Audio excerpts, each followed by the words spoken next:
Fala, Débora, chegamos à nossa última aula do curso aí de virar quase que um super saiyajin dentro do conceito de APIs RESTful. Tá? Nessa aula de hoje, nós vamos explorar sobre como chegar no nível supremo aí de Developer Experience, ou seja, como é que conseguir proporcionar a melhor experiência possível para quem vai consumir a sua API. Então, fique ligado, a gente vai fazer um guia prático sobre o assunto e vamos explorar um pouco mais agora sobre isso. Chegamos à nossa última aula, infelizmente, aí de toda essa jornada de aprendizado sobre APIs RESTful. E qual que é o objetivo dessa aula em específico? A gente vai falar como chegar ao nível supremo de APIs RESTful. A gente sabe que é importante, né, seguir as boas práticas, mas aqui eu vou além, né? Não só em termos de boas práticas para o lado do designer da API, mas o que de fato impacta na experiência de quem vai consumir, né? Aqui isso é o mais importante. Partam do princípio que quando você desenvolve uma API, o desenvolvedor ele é o seu cliente. Então, por isso esse tema ele é tão relevante assim. Para contextualizar um pouco a base, né, e os fundamentos dessa aula, a gente vai usar um framework do Richardson, chamado A Glória do REST. Tá? Como é que funciona esse framework na prática? Tá? Ele tem levels ou níveis aqui de maturidade dentro do contexto de APIs. Então, no framework padrão, ele vai até o nível 3, tá? E aí, como customização do framework, eu adicionei o último nível aqui, o nível 4, que é o nível mais supremo em relação às APIs RESTful. Eu vou começar diretamente do nível 2, eu vou dar uma breve explicação sobre o nível 0 e nível 1, porque a gente é a parte do princípio que vocês fizeram as últimas aulas e entenderam exatamente o básico sobre o mundo das APIs RESTful, beleza? Só contextualizando, o nível 0, ele é simplesmente a utilização do protocolo HTTP como comunicação numa URL única, né? Então, imagina que você, tudo via post, você resolve por lá, seja ele GET, seja o que for. Então, é o nível mais básico e talvez mais simples de utilização ou de estágio de maturidade dentro de uma API RESTful. Tá? O nível 1 já é um pouco diferente, você já consegue entender um pouquinho mais como separar as suas URLs. Né? Então, ao invés de fazer um post que resolve tudo para um objeto, para um recurso, aqui você está usando um pouco mais o REST, né? Não está usando só HTTP para fazer o transporte e tal, você está usando o REST. Você está tendo também recursos independentes em cada URL. Tá? Então, o 0 e 1 são extremamente básicos, tá? Nem vale a pena a gente explorar eles. Começando agora no nível 2. Tá? O nível 2 já é um nível, obviamente, acima, então ele utiliza um pouco mais de boas práticas, métodos HTTP, já começa a utilizar a especificação conforme vocês aprenderem. Então, vamos entrar no nível 2 agora. Entrando no detalhe do nível 2, a primeira dica que eu dou é em relação a base URL, ou seja, a URL base que a gente acabou aprendendo na primeira aula da anatomia das APIs. Tá? Aqui é um exemplo muito claro do que não fazer, porque isso aqui atrapalha a navegabilidade e explorabilidade da sua API. Então, quanto mais pastas aqui, mais paths mais caminhos você acaba colocando para a sua API, né, e deixando mais complexo o seu domínio em si, é pior para quem vai consumir. E é aquela história, né? Quanto maior a URL, mais complexo ela de ser lembrada. Então, isso não é bom até em termos de engajamento. Aqui é uma recomendação simples, né? Aqui eu já estou falando aqui que é API, então você não tem uma dificuldade em entender se isso é uma API ou se não é, ou se é um site, enfim, coisas do tipo. A URL ela é muito mais clean e mais funcional aí quando a gente começa a considerar o nível 2.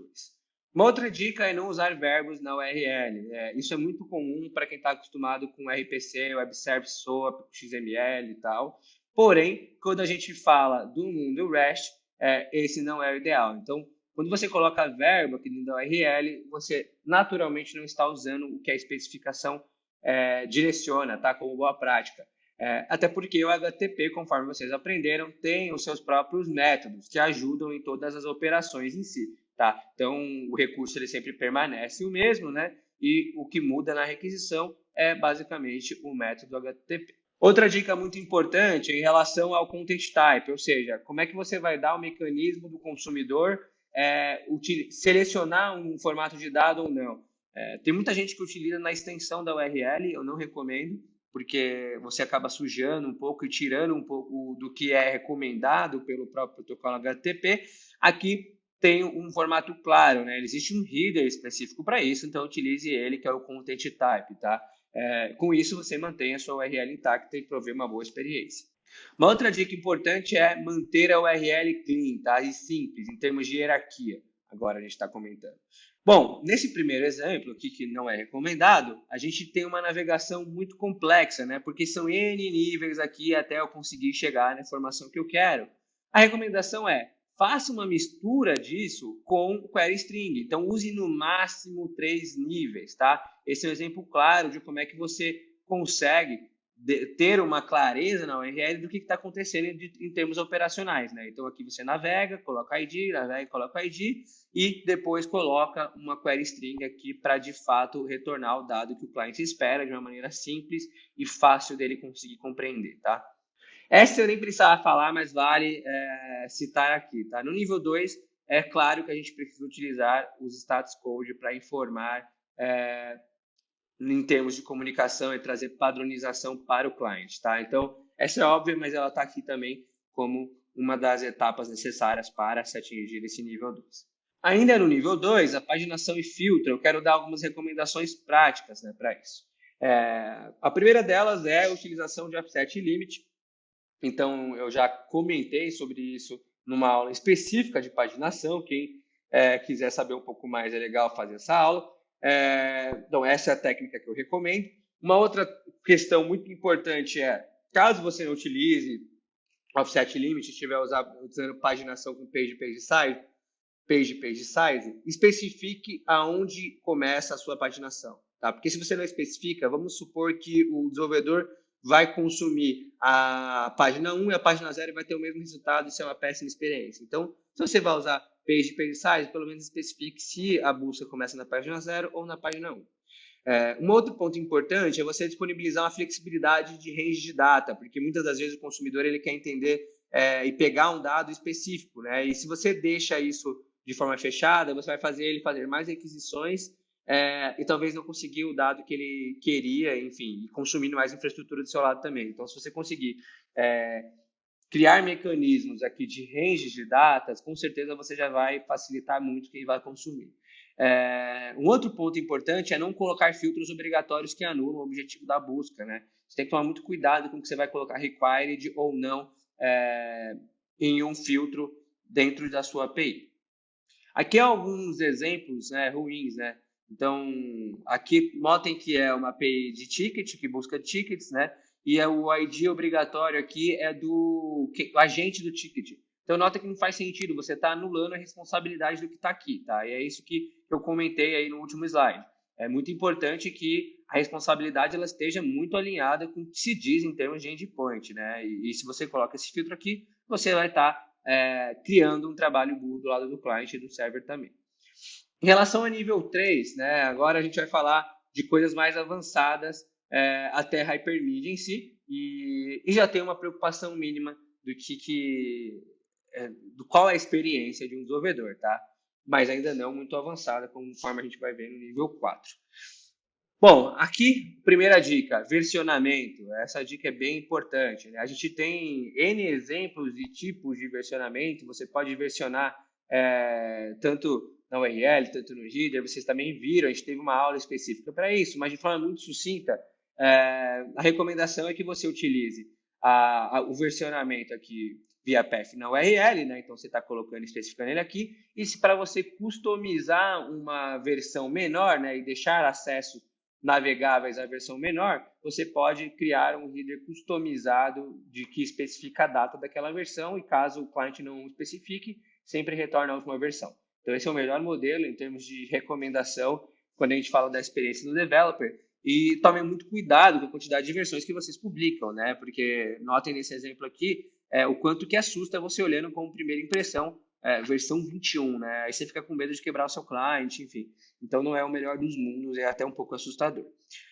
Ter objetos legíveis e limpos, tá? Isso também é premissa básica. Então nesse exemplo aqui, vocês notem que tem uma redundância clara que não faz o menor sentido, né? A gente tem aqui um resource de receivable accounts e ao mesmo tempo tem um objeto de receivable account aqui. Não faz muito sentido. ou eu uso algum padrão que eu faça isso para toda a minha API, então eu coloco um body, coloco um data, coisa desse tipo, ou eu simplesmente só retorno o objeto, né, se eu não quiser retornar informações adicionais além do objeto com a minha API. Outro ponto relevante, geração de tracking, né, e para isso a minha recomendação é a criação de logs aí com essas propriedades básicas para você conseguir saber exatamente o que aconteceu com o registro, quem criou o registro e por aí vai. Então é bem relevante esse tópico. Um ponto de atenção aqui é que nesse exemplo a gente está mostrando via timestamp, mas você podia colocar um datetime, por exemplo, contanto que toda a sua API seja padronizada de uma maneira só, né? Não utilizar timestamp aqui e datetime em outras propriedades. Então, a ideia aqui é você conseguir manter esse tracking, esse monitoramento, esse mínimo nível de governança. Um assunto polêmico é também a utilização de data, né? De o que eu uso em termos de padrão. Quando você vai fazer o design de uma API global, né, o recomendado é utilizar o que já existe em termos de padrões universais. Então, utilização do ISO 8601 e também colocar a data em UTC, tá? Então, isso é o básico em termos de localização e flexibilidade para quem vai consumir, porque, de certa forma, ele não precisa criar uma complexidade maior em termos de time zone ou coisa desse tipo, tá? Hypermedia, esse tema é um pouco complexo e tem várias controvérsias, tá? Eu, particularmente, gosto em pouquíssimos casos de uso, pelo simples fato de que não ajuda tanto assim o client, dependendo do que ele vai fazer. Tá? Ajuda muito mais a nível de front-end, porque o que é o Hypermedia? Né? São essas capacidades e links navegáveis que você coloca dentro de um objeto. Então, vamos supor que aqui nesse exemplo, a gente está vendo algumas URLs de navegação que facilitaria você fazer um bind, por exemplo, no front-end. Entretanto, existem alguns pontos negativos, que é como é que eu consigo colocar uma description, como é que eu consigo manter um pattern, um padrão REST bem definido com esse tipo de complexidade também dentro da minha API. Então, eu acho que em determinados casos, pequenos casos ajudam, em outros casos não, mas é legal estudar esse conceito para conseguir aplicar caso faça sentido no seu cenário. Vamos entrar agora no nível 4, que para mim é o mais desafiador, né? Porque a gente está olhando nos detalhes, está olhando na experiência do desenvolvedor e por aí vai. Então, vamos lá entender um pouquinho mais do que se trata esse nível. Primeira coisa, dentro do nível 4, extremamente importante é Developer Experience. E o que é Developer Experience na prática? Né? É uma junção de dois conceitos, User Experience e Development Principles. Por quê? A gente está muito acostumado, né, como developer, de usar ferramentas pretas, sem muita boa navegação e usabilidade. Mas isso tem mudado, né? Porque cada vez mais estamos indo para uma linha mais produtiva da coisa. Então, por isso é extremamente importante que esse conceito esteja muito bem aplicado. E como é que você sabe se você está bem nesse conceito ou não? Quanto mais tempo o consumidor da sua API demora para entender a sua API, para fazer a primeira requisição, para conseguir atingir um objetivo, pior é a Developer Experience que você está proporcionando para ele. Tá? Então, na prática, esse tema ele é bem interessante e é muito legal que te dá algumas técnicas de como você desenha a sua API. Né? Não adianta você criar uma API para um público-alvo de developer que não é o compatível com aquilo que você está desenhando. Então, aqui você começa mais a pensar em persona e de fato, muda o mindset que uma API ela não é um produto. Ela é, sim, um produto e o cliente final é o desenvolvedor. Então, aqui, inclusive, tem algumas métricas, né? Caso alguém queira depois implementar, é um pouco do que eu já falei anteriormente. Um ponto importantíssimo é em relação à documentação, né? Isso é básico, mas ao mesmo tempo é raro de se ver. Então, assim, seja claro, seja direto, descreva os recursos muito bem definidos, escreva a estrutura de dados, isso é uma das coisas mais importantes dentro de uma API, tá? Porque é o que proporciona, obviamente, a primeira impressão, é o que proporciona a experiência. Então, o portal ele é como se fosse a interface do seu produto e por isso ele é extremamente importante de estar muito bem desenhado, muito bem estruturado, com a sua identidade, sem estar confuso em relação à arquitetura da informação e por aí vai, tá? Aqui é um exemplo ruim.